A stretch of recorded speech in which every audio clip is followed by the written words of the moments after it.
For the third part of today's debate, we'll be talking about diversifying the economy. A diverse economy is an economy based on many different industries, not just one. This allows the economy to experience stability.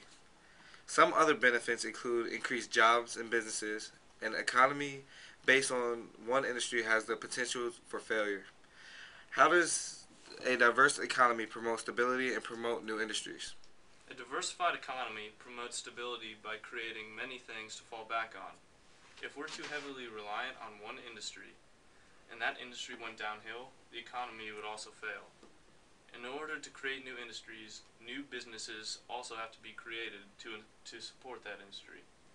Along with growth in businesses comes a growth in jobs. People are needed to run these businesses and produce the products. They supply jobs to those looking for work in order to grow their businesses.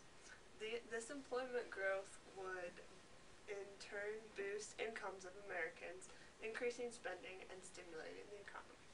An example of this could be jobs in the growing field of green industry. There are many programs around the country that are going to strengthen this economy and provide jobs to those who need them. So, such as the Jobs Project, which is creating jobs in the industry of renewable energy in the Central Appalachian region of the U.S. It's obvious that a diverse economy is very important for a strong nation. But what about a diverse investment and how these affect the economy? Diversifying investments is something that is also very important to security. Investing in one business or businesses that are connected can have many negative effects. If the business goes downhill, so will your investments, and there's no way to protect yourself from it. A diverse set of investments can allow for stability because you're secure against a huge amount of loss. Mutual funds, for example, are a very good example of diverse investments because they have a mix of companies from different sectors and industries. Yeah, so many solid investments can balance out one that's gone south. The housing market was so heavily invested in that when it crashed, people lost tons of money.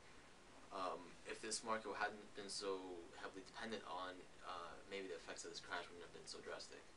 Yeah, this is true. Many countries invested in the housing market because it had been stable before.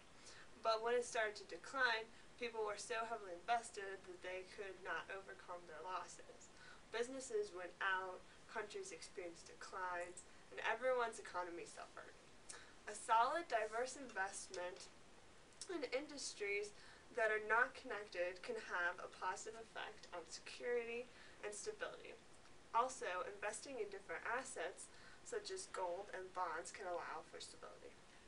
Another important aspect of diverse investments is foreign investment. Recently, a total of $21 billion trade balance was present between the U.S. and Indonesia, and U.S. companies have invested up to $171 million. The focus of these investments has been on heavy machinery and renewable energy. This large trade balance has been created because it was believed that it could create jobs and prompt China to become more invested as well. You mentioned other countries being affected by this economic problem. Something related to diversification is globalization. Many industries are globalized because other countries can produce goods more efficiently. However, this takes away from jobs here in the U.S. And if there was to be hostility among nations, goods may not be produced as easily.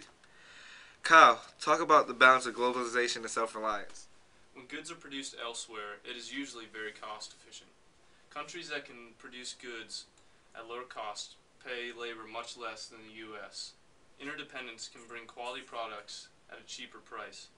However, if one link in the production chain fails, then the whole chain is at risk of failure. This in turn could damage whole businesses or industries that are relying on this chain for their success. Yeah. So one point you brought up involves cheap labor when globalizing businesses.